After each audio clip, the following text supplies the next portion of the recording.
प्रधानमंत्री रोजगार मेले का आगरा में हुआ आयोजन। एक साथ 40 शहरों में देश के प्रधानमंत्री ने किया 17वें रोजगार मेले का शुभारंभ। आगरा में 123 लाभार्थियों को बांटे गए नियुक्ति पत्र। केंद्रीय राज्य मंत्री प्रोफेसर एसपी सिंह बघेल ने बांटे नियुक्ति पत्र। निःशुल्क पत्र पाकर खिल लाभार्थियों के चेहरे। बोले, सरकारी नौकरी का सपना हुआ साकार। देश के प्रधानमंत्री एवं केंद्र सरकार का बहुत बहुत आभार। देश के प्रधानमंत्री ने पक्की सरकारी नौकरी का वादा किया पूरा। सीआईएसएफ, डिफेंस, पोस्टल सहित कई अहम विभागों में हुई नियुक्ति।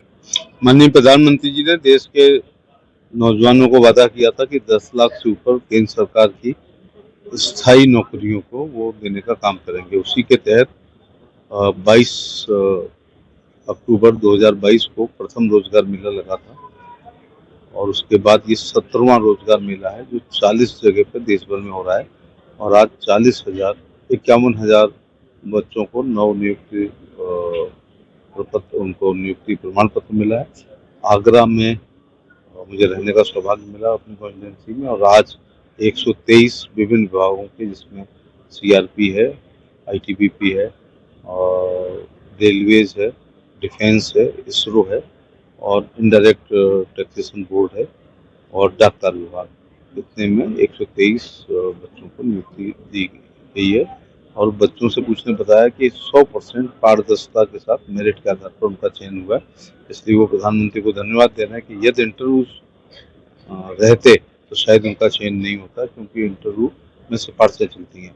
ये रिटन एग्जाम के आधार पर हुआ है और ऑब्जेक्टिव एग्जाम थी OMR सीट, जिससे पूर्ण पारदर्शिता के साथ बच्चों ने नियुक्ति पत्र प्राप्त किया। मैं सबको बधाई और शुभकामनाएं देना चाहूँगा और उनसे ये भी कहना चाहूँगा कि एक उनको जॉब सिक्योरिटी हो गई है, लेकिन संतुष्ट ना हो, खुश हों लेकिन संतुष्ट ना हो। और अभी भी एग्ज़ाम अगर वो दे सकते हैं सिविल की, PCS की या बाकी, तो अभी भी देना चाहिए और अपनी पढ़ाई को जारी रखना चाहिए।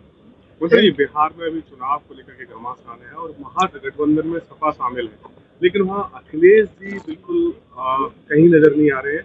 सिर्फ एक खेसारी लाल के ही उसमें वो करेंगे। महागठबंधन में जो पार्टियां हैं, ये उनसे पूछना चाहिए कि आप क्यों नहीं महागठबंधन में शामिल हो, तो प्रचार में क्यों नहीं जा रहे।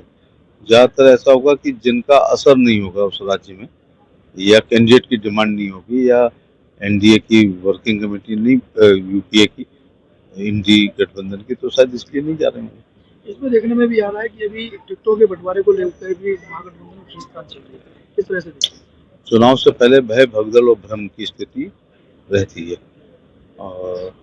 तो टिकटों से पहले तो इस प्रकार से खींचतान जब कई पार्टियां मिलके गुट बनाती हैं तो होती है, लेकिन एनडीए ने बहुत